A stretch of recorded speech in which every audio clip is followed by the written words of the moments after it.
Good morning, students. Subject Physical Education, Class 12th. We will be starting with chapter number 5. This is your lecture number 1. Name of the chapter is Children and Sports. So, we will be starting with the very first topic, which is motor development and factors affecting it. Before understand the factors and everything, we'll start with motor development. It refers to the development of child's bones, muscles, and his or her ability to move around and manipulate his or her environment. In simple words, motor development means the development of various motor abilities from birth till death.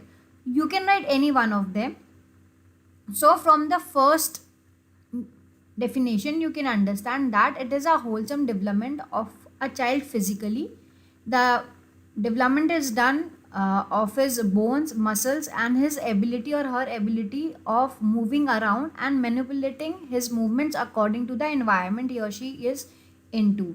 Now, various motor movements or motor skills are essential for everyday life.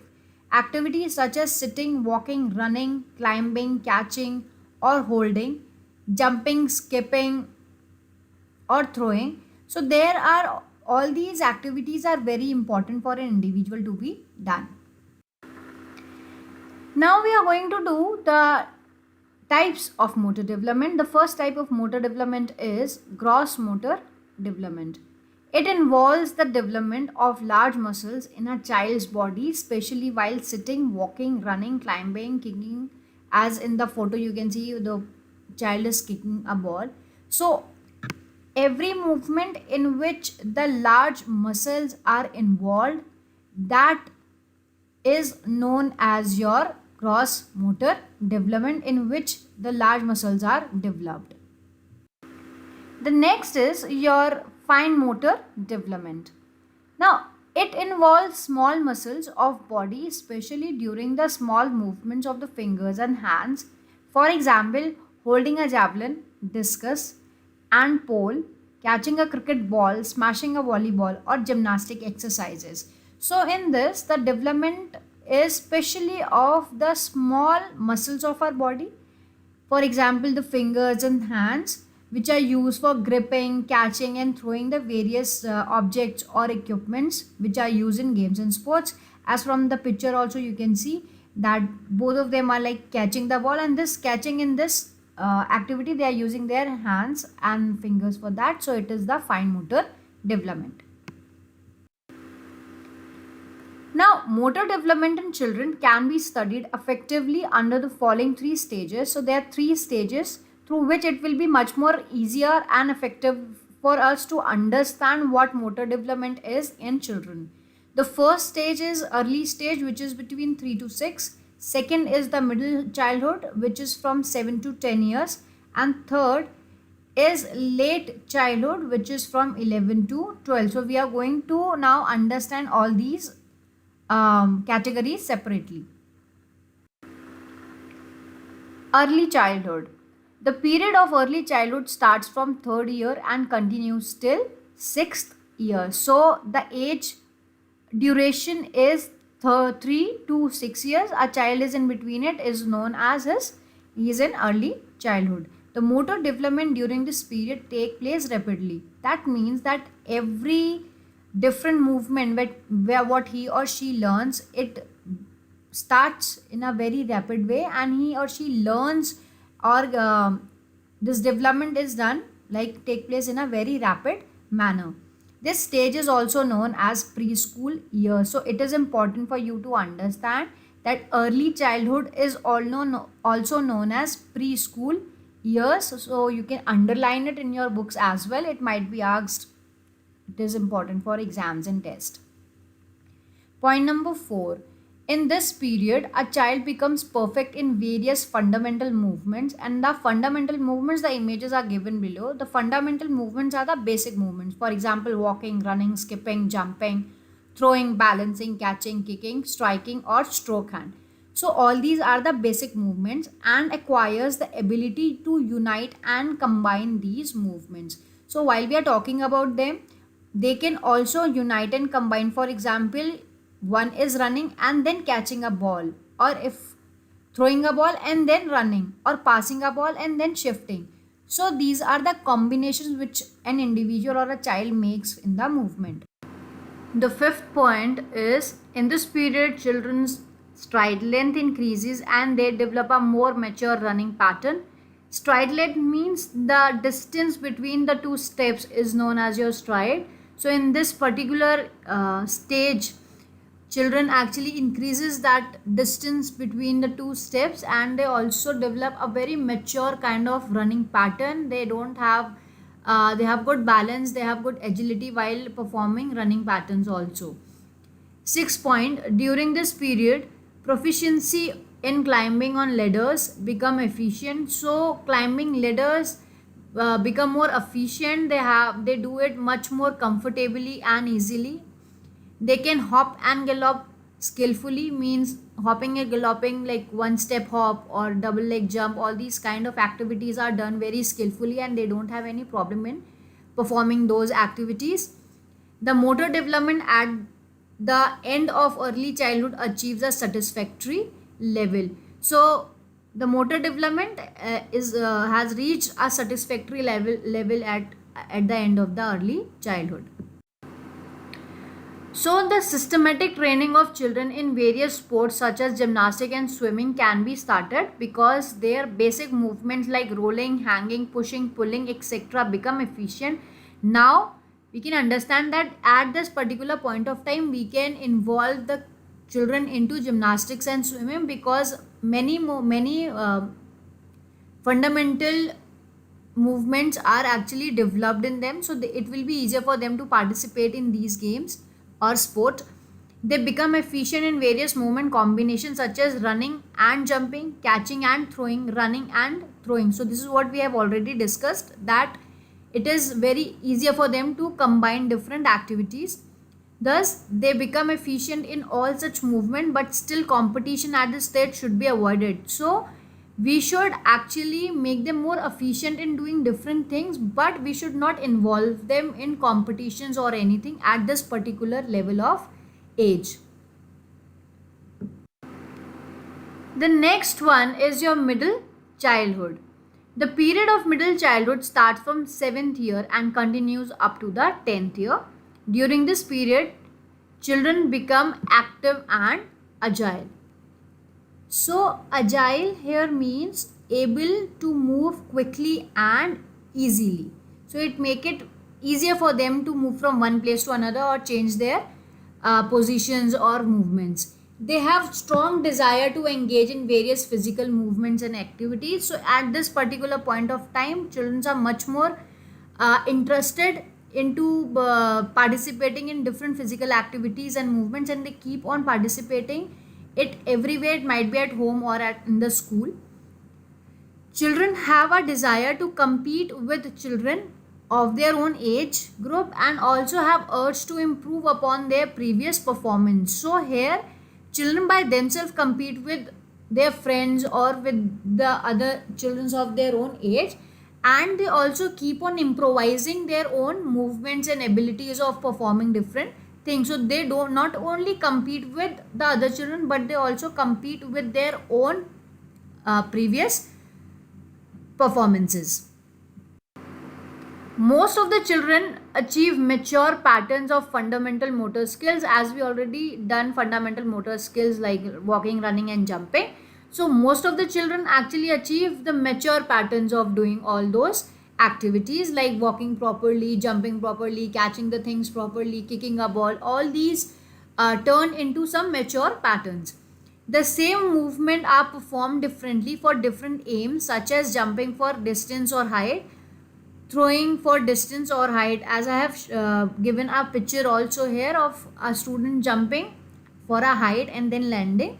So all these movements are done according to the condition or the situations which are there. If you are asked, if they are asked them to jump for a distance, so they can jump for a distance, or for a height, or they can throw a ball or stone or any equipment for a distance or for a height also. They become efficient in movement coupling, movement precision and movement flow. So three words here means that they are much more efficient, and now they understand how they are going to couple different movements or unite different movements to perform different activities. Movement precision means that they are now knowing for what, at what level the movements are to be done, how economic, how accurately the movements are to be performed. And movement flow, that the movement which they perform looks like it's flowing in a continuous way, that there is no problem in doing it, they are doing it in a very easy and efficient manner. Next point, during this period rules should be flexible. So we should not keep the rules rigid, they should be flexible, they should be modified according to the student or a child. Instruction time should be short, and there should be minimum competition. So instructions which are given to them should be given in short manner, so that they don't get bored or something. And there should be minimum competition also. So stress should be given on movement correction. So we should not involve them again in competition, but yes, more and more stress should be given on the movement correction. The third one is the late childhood. The period of late childhood begins from 11th year and continues up to 12th year, or till the beginning of puberty. Now it depends on the puberty also, so the range of or the duration of late childhood may increase or decrease accordingly according to different individuals. Strength begins to differ, but differences are small. Boys and girls are able to compete evenly. So at this point of level, in strength actually begins to differ in both boy and a girl, but it's in a very small quantity. That's why they can both compete evenly. The strength differences are not much. Most of the children master most intricate and complex motor skill. Intricate and complex means difficult skills. For example, I have shown an image of Frostberry flop. It is a technique in high jump. So it is one of the very difficult technique which is used. So mostly children now in this particular age are able to perform skills which are difficult and complicated. Next is they are ready to learn strategies and more complex play combinations. So in this age they learn how to strategize, how to make plans, how they can have different combination of movements so that they can win the match. Running and jumping movements qualitatively as well as quantitatively develop at a faster rate than in the middle childhood period. So at this particular period they have good running and jumping movements which are not only good in quantity but they are also qualitatively good.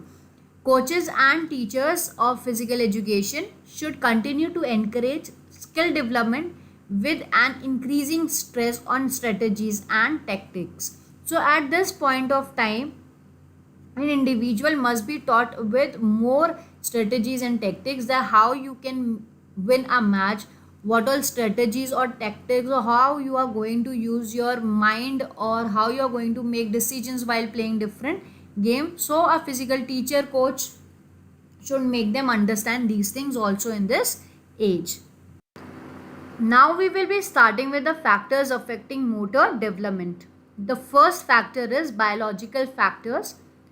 These factors are also known as heredity or genetic factors. Now hereditary is the passing of genetic traits from parents to their children or offerings.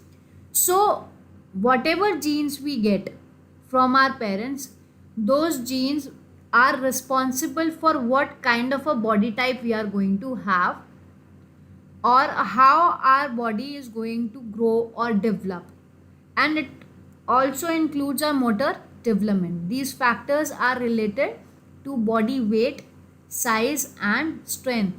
So how tall you are, what kind of a strength you have, how much endurance you have, your speed, the weight of your body, the shape and size of your body also depends on the biological factor. For example, the percentage of fast twitch fibers and slow twitch fibers depend on biological factor. Now these two fibers are there in the muscle, The percentage of fiber is going to decide your endurance or speed, as if you have fast twitch fibers you will be having good speed, and if you have slow twitch fiber you are going to have good endurance. So these things also are dependent on the genes which you get from your parents. So the motor development is affected by biological factors. Next is environmental factor. Environmental factors such as physical and social factors affect the motor development of children. Motor development take place at a faster rate in children who are engaged to explore their surroundings. They are given more opportunities to take part in sports activities. So environmental factors such as your physical factors or your social factors also affect the motor development, and children those who are given more and more opportunity to play outside, to take participate in games and sports by their family or by their school, their motor development is better as compared to those who are never encouraged to or motivated towards motor activity. So you can say that people or children those who have sedentary kind of a lifestyle where they just sit, they don't do any kind of physical activity, their motor development will be at a slower pace or might not be very efficient or effective. In fact, encouragement, love and security push the child to try new activities. So if you push them, if you try to make them more comfortable around activities, so they are going to try new and new activities for their betterment of their motor development. Nutrition. Nutrition is also liable to affect the motor development. Indeed, nutritious food promotes good motor development. Sensory motor development is dependent upon nutrition. If children get nutritious food, they become stronger, which ultimately leads to a good motor development. So from the chart which is given there, you can see that if you take good nutritious food, for example, carbohydrates, protein, fats, vitamin, minerals, fiber, and water in good quantity, in a balanced quantity, then each and every individual or a child is going to have a strong body and mind, because their efficiency of the body will increase if they have good nutritious food every day. And on the other hand, if children do not get proper nutrition, they are found to be less energetic because they get tired very easily, because they don't have good energy production. They might be having inefficient amount of carbohydrates in their body, so they are less energetic, and owing to this their motor development takes place slowly, because of being less energetic, or they get fatigued easily, their motor development doesn't take place in a proper way. And students or children those who have good nutritious diet every day, they are going to have a good motor development. Now physical activities is the fourth point. Taking part in regular physical activities enhances the motor development at a faster rate. However, the physical activities must be according to the capabilities of a child. Now first line you might have understood that obviously if an individual is going to participate in physical activities, it is going to enhance his motor development at a faster rate. But yes, the physical activities should be according to the capability of a child. You can't ask a child of 3 or 5 years to play basketball at a as a professional player, and the same way you just can't ask a child of 18-19 years to just play kicking a ball or just throwing a ball. So it should be according to the capability of a child. If the capability are not guessed properly, then they might have problems in improving their motor development. Motor development becomes slow in those children who do not take part in physical activities regularly. Not doing even minor physical activity result in delayed motor development in child. Now the opportunities. It is well known fact that children who get ample opportunities to do more and more physical activities or motor activities are likely to have better motor development. As we are continuously talking about the environment, physical activities and opportunities, So students or children, those who are going to get good opportunities for playing or a ground environment, whatever it is, then that child is going to have a good motor development as compared to a child who is not getting opportunities to play or not getting opportunities to get involved in different motor activities. If proper opportunities are not given to children, then motor development cannot take place in those children properly, or motor development will be slow in such children. So you might have understood. So opportunities also play a good role in enhancing the motor development of a child. Sixth point is sensory impairment. Now sensory impairments such as visual impairments, hearing impairments, etc. are likely to affect the motor development, as I have also given you the image of different sensory impairment which is given there. There are vision, hearing, smell, tasting and touch. Now many of these hearing impairments also affect the motor development of a child. So now we are going to understand how these sensory impairments actually negatively affect our motor development. The first point is, due to hearing impairments, following instructions about any type of motor activity becomes more difficult.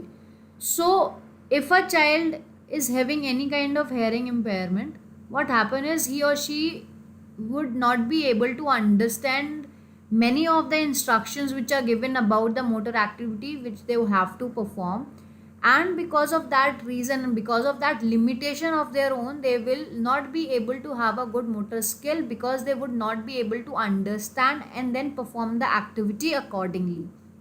Second says, visual impairments also slow down the process of motor development. Now you would have understood that if a child is having problem in seeing things, then he or she would be not be able to perform the activities accordingly or very efficiently. That is why the motor development in them would not be in a sufficient amount. So it can be concluded that if there are no sensory impairment, means if a child is not having any kind of sensory impairment, then that child is going to have a better or a good motor development. Seventh point is postural deformities. Now there are several types of postural deformities. I have given you the example of spinal curvature as in the image, but there are several other. For example, your flat foot, knock knees, bow legs, round shoulders, kyphosis, lordosis, scoliosis. These three are related to your spinal curvature, and there are many more, because of which an individual limits his or her movement, or all the movements which are performed are not effective and efficient. So postural deformity also act as a hindrance or obstacle in the path of motor development of children. In absence of postural deformities, motor development in children takes place at a faster rate. So you might have understood that because the body is deformed, there are several joint movements, or there are several bones or muscle movement which are restricted because of these deformities. That is why individual is not able to perform movements properly, and because the movements are not performed properly, they are not able to have a good motor development. So eighth point is your obesity. Now obesity, you understand, obesity is the excess fat in the body. So obesity and being overweight have negative effect on the motor development of a child. It means that children who are overweight or obese are not enthusiastic. So first of all, they are not enthusiastic in performing any of the physical activity. They don't take interest in performing different activities, and may even feel uncomfortable to do it. Because of their overweight, they might also feel uncomfortable between among children of their own age, those who are much more interested in different games and might have a different kind of a body structure. So though they feel uncomfortable also, and because of their excess body fat or the overweight, they have problems in balancing their body properly. They get easily tired or easily fatigued. Their body does not actually perform the same way as other kids do perform, and that is why they have this problem in the motor development, or we can say if a child is obese or overweight, then the motor development will not take in place in an effective manner. So now next we are going to start with the second subtopic, which is 5.2, exercise guidelines at different stages of growth and development. The first one is your infancy, and it is between year 1 to 2. The first point is physical activity or exercise should be encouraged. So we should encourage these kids, small kids, to do different exercises and physical activity, or we can help them in doing those activities.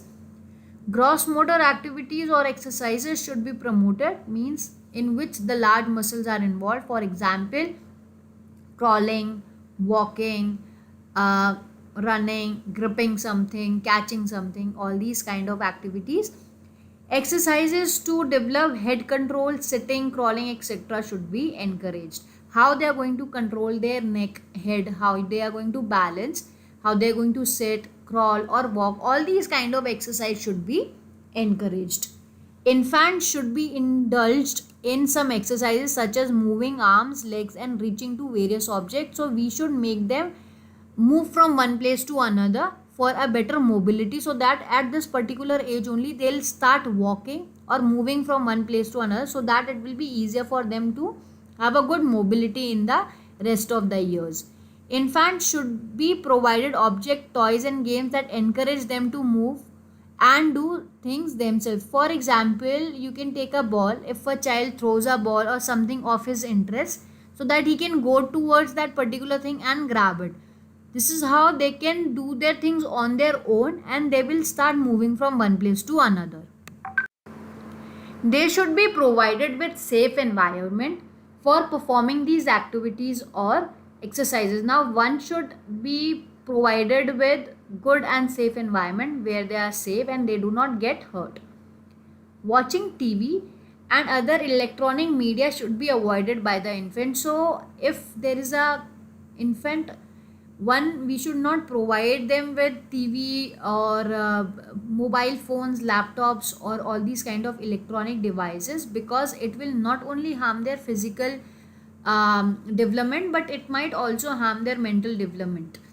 They should be encouraged to walk instead of using a stroller to carry them around. So you, being a parent or being an adult, you should not usually or keep them using your stroller to carry them from one place to another. You should again and again encourage a child to walk, so that there can be a good motor development in his or her walk. Next point, simple exercises like throwing, catching and kicking a ball may be most suitable exercises during the stage of infancy. So simple exercises like you throw a ball or catch a ball or kicking a ball or just grabbing a ball, all these kind of activities must be done with the infant, so that it is much more easier for them to understand and learn motor skills. So that was the end of our first lecture. Now the homework would be given. So question number 1 is, what is motor development? Question number 2 is, explain the types of motor development. Question number 3, explain motor development in early childhood. So here you have to give the answer in point wise system. Question number 4, explain the exercise guidelines for infancy. This is the end of the lecture. Thank you.